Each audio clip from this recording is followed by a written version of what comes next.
Crónicas de espanto. Bienvenidos a la casa del terror. Comenzamos.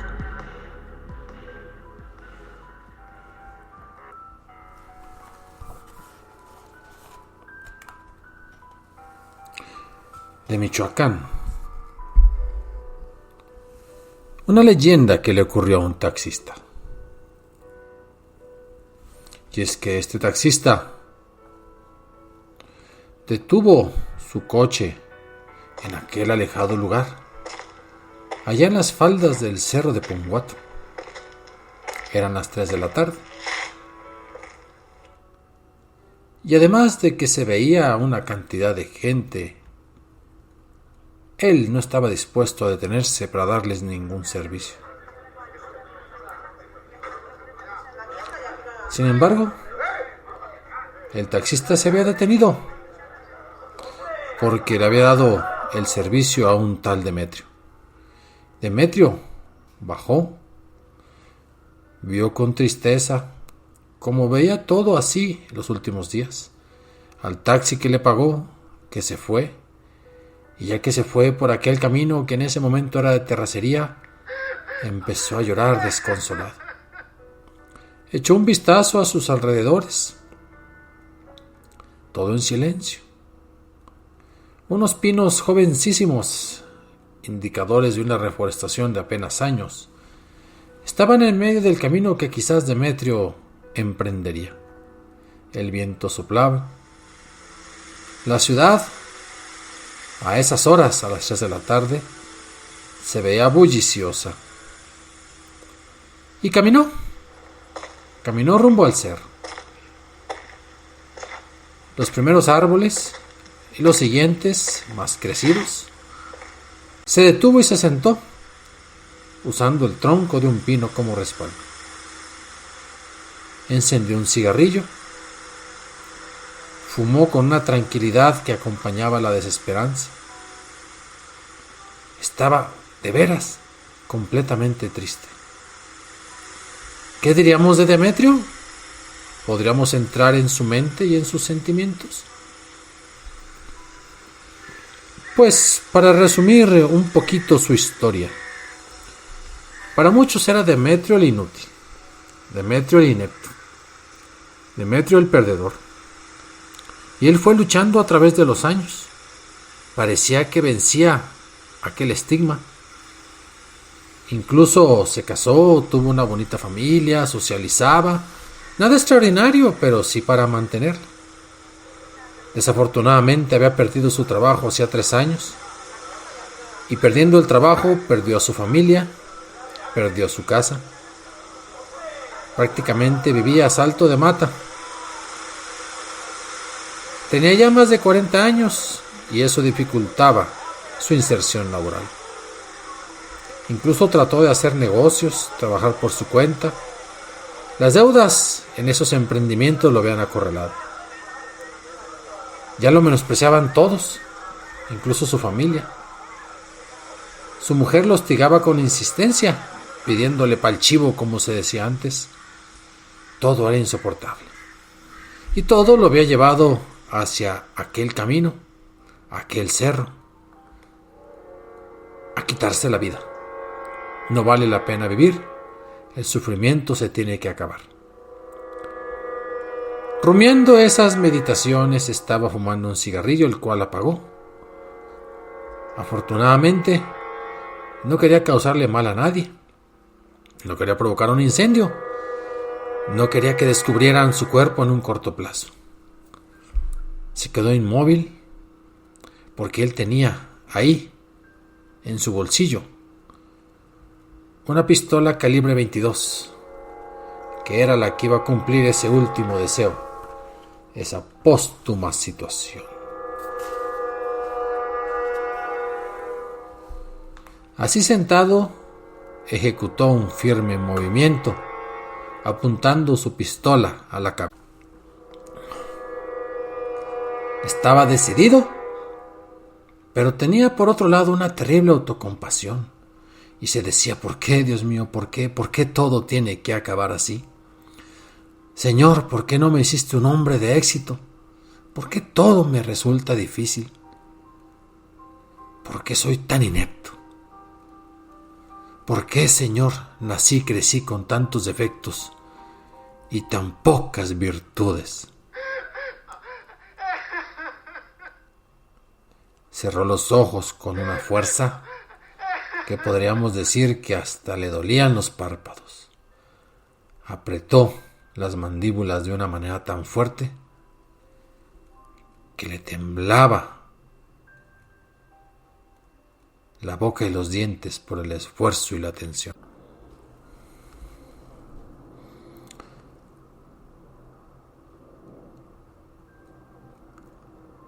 Y efectivamente, puso el cañón sobre su sien derecha, puso el dedo en el gatillo. El disparo sonó con amplia resonancia en la ladera, haciendo levantar el vuelo a los pajarillos que estaban ahí en los árboles cercanos. Demetrio sintió que caía en espiral en un pozo profundo, oscuro, donde tocaba fondo y quedaba inmóvil. Y una luz muy brillante parecía que se abría paso en las tinieblas. Pero algo pasaba. Sentía que los párpados pesaban, pero cada vez menos. Que abría los ojos y que todo se fue esclareciendo. Y de repente tenía una visión increíble y fantástica, sobrecogedora e inentendible a la vez. Frente a sus ojos, todo lo que veía era una cosa bastante extraña. A su izquierda, igual que en la más oscura de las tormentas, se movían formas grotescas y monstruosas, las cuales rugían así como dragones. A su derecha, la otra mitad de su vista, todo brillante y desplazándose a gran velocidad, como seres de luz, llevando como lo que fueran espadas de diferentes colores, azul, verde, rojo, amarillo. Cuando le pasó todo esto, estaba asombrado y observó que uno de aquellos seres increíbles tenía una suerte de espada todavía más dorada. Pero él no sentía dolor. ¿Estaba muerto o no estaba muerto? Y entonces empezó a decir: ¿acaso esos son ángeles? En eso, una forma monstruosa de color, pero de color oscuro, casi tan negro como la nube de la izquierda, rugiendo, se desprendió a enorme velocidad en dirección a Demetrio, rumbo a él. Aquel hombre estaba asustado, pero otro ser de luz interceptó a aquel terrible monstruo. Y entonces aquello parecía una guerra, una lucha entre los seres luminosos que rechazaban a aquellos oscuros, con aquello que parecían que eran palos, que eran espadas, y él solamente veía rayos, centellas, como si fuera una cosa bastante extraña, para un lado, para otro. Ya no se sentía muerto. Claro, no tenía conocimiento sobre lo que ocurría después de la muerte, pero él sentía una pesada somnolencia. Y seguía viendo el tráfico hacia abajo, en la ciudad. ¿Ah, qué caray? Ahí estaba Morelia, con su rutina diaria.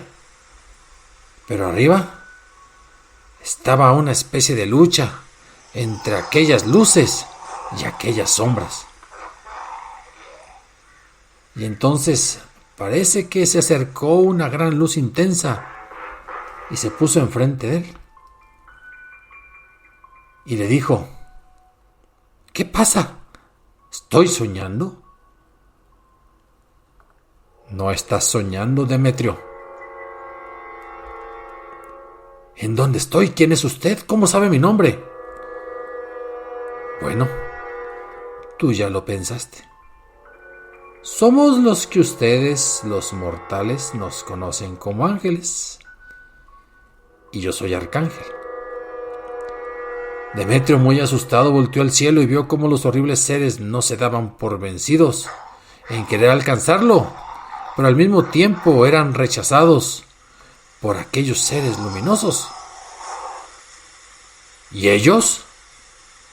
Son demonios. Demetrio pasó, efectivamente, de estar estupefacto a estar apanicado. ¿Y me quieren a mí? Bueno, no precisamente a ti, sino aquello que tú llevas adentro. Y aquel ser que se decía arcángel le dijo eso señalándole el pecho con su dedo índice. Entonces se fijó en su tórax y dijo Demetrio: ¿qué es eso? ¿Qué tengo aquí? ¿Por qué me brilla el pecho? Aquel arcángel le dijo: es tu alma. Pero entonces,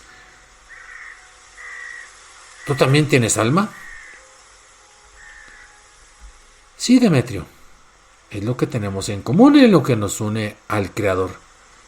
Pero mientras estaban peleando aquellos entre unos y entre otros y a este susto y demás, Demetrio seguía diciendo: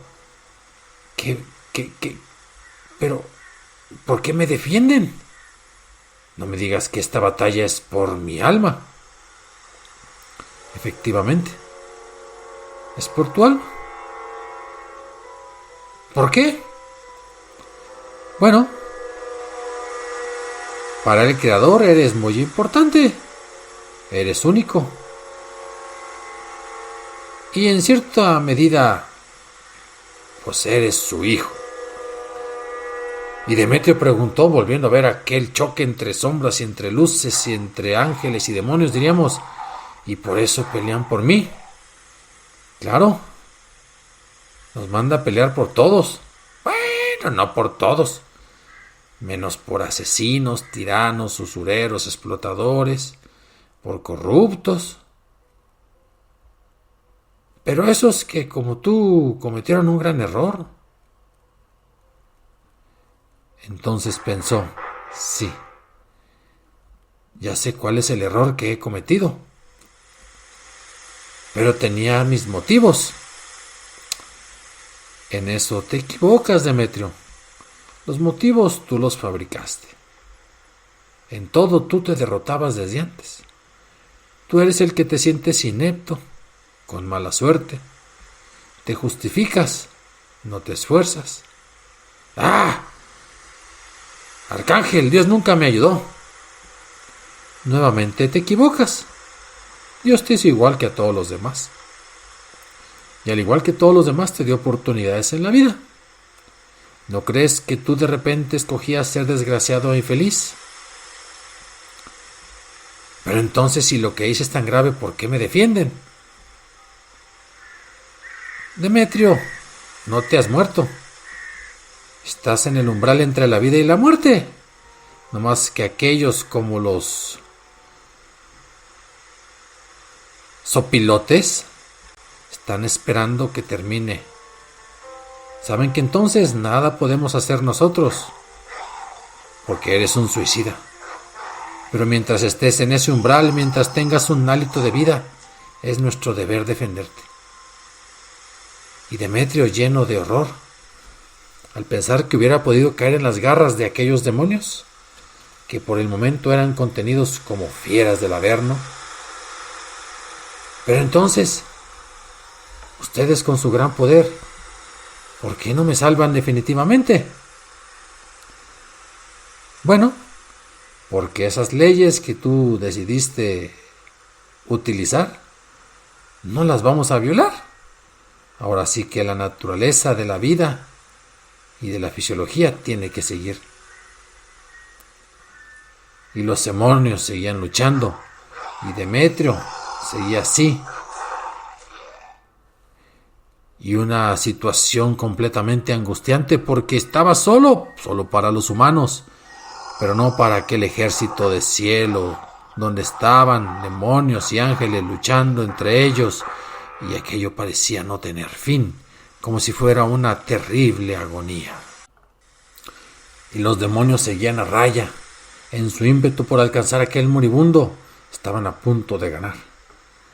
Y parece que el ángel le seguía diciendo a Demetrio: ya te lo dije, aún no mueres completamente. Te quedan unos instantes de vida. Última esperanza es que alguien vea y te auxilie. Demetrio cerró los ojos. Ya no le importaba mucho aquella lucha que se realizaba fuera en el cielo, ahí al pie del cerro del Punguato, y empezó a suplicar para sus adentros: Señor, no me abandones, dame otra oportunidad. He sido egoísta y cobarde. Perdóname, perdóname. Y abría los ojos. Y de repente le parecía que esa visión entre ángeles y demonios había desaparecido. Más bien el cielo se estaba nublando. Había unos enormes nubarrones negros que se movían de forma remolinada y empezaban a sonar las primeras gotas de lluvia. Padre mío, yo no sabía. Ayúdame, ayúdame. Por otro lado, resulta que aquel taxista que había dejado a Demetrio al pie de la brecha se había detenido tan solo unos 50 metros allá adelante. Se había detenido para comerse su sándwich.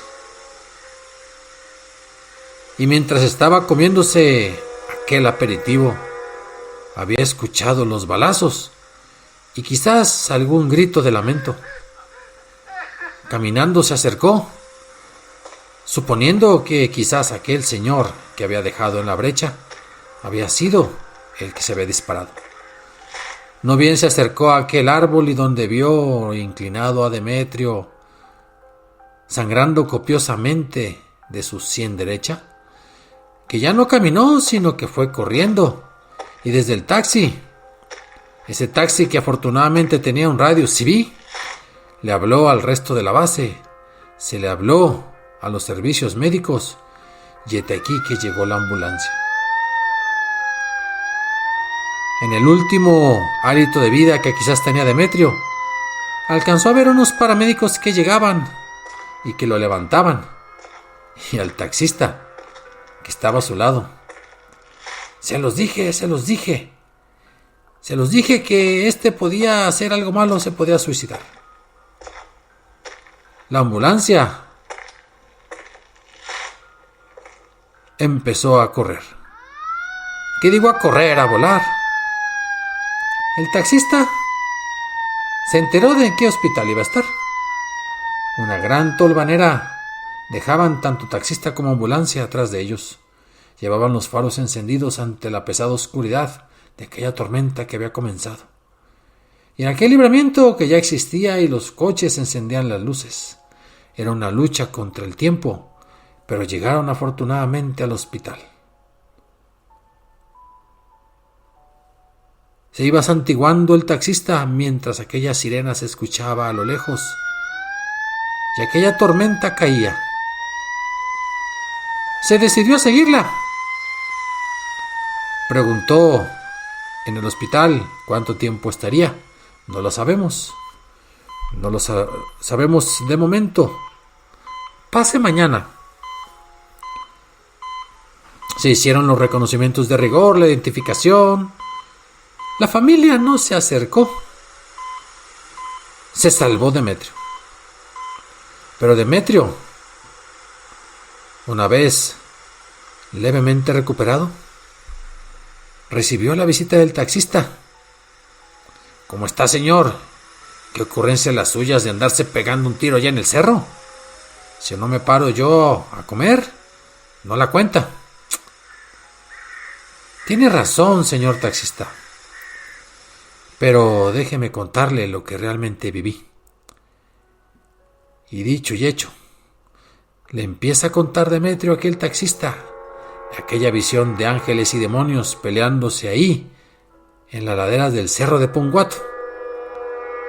Quizás para su orgullo o su satisfacción emocional, él les dijo que se estaban peleando por su alma. Atentamente el taxista lo escuchó. Pensaba que quizás la falta de oxígeno en aquel momento mortal era el que había provocado tremenda visión, aquella lucha entre ángeles y demonios. Bueno, fue a contar aquel relato a sus compañeros de base, y poco a poco se fue configurando esta leyenda que ahora comparto para ustedes.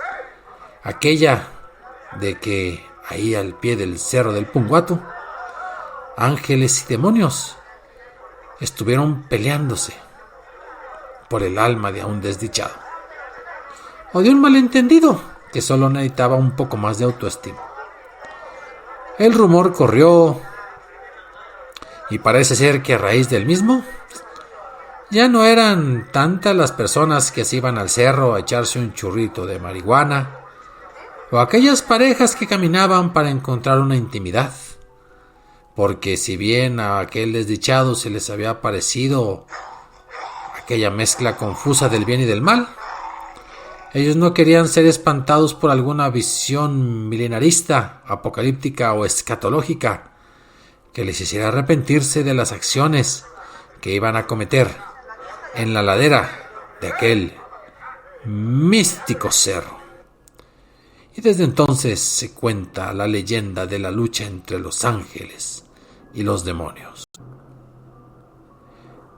Y esta lucha entre ángeles y demonios, que el día 2 de noviembre se repite entre aquellos antiguos que escucharon el relato de primera mano. Esto fue Crónicas de Espanto. Escriban, opinen, asientan, disientan, comenten. crónicasdeespanto@gmail.com. Nos vemos el próximo fin de semana.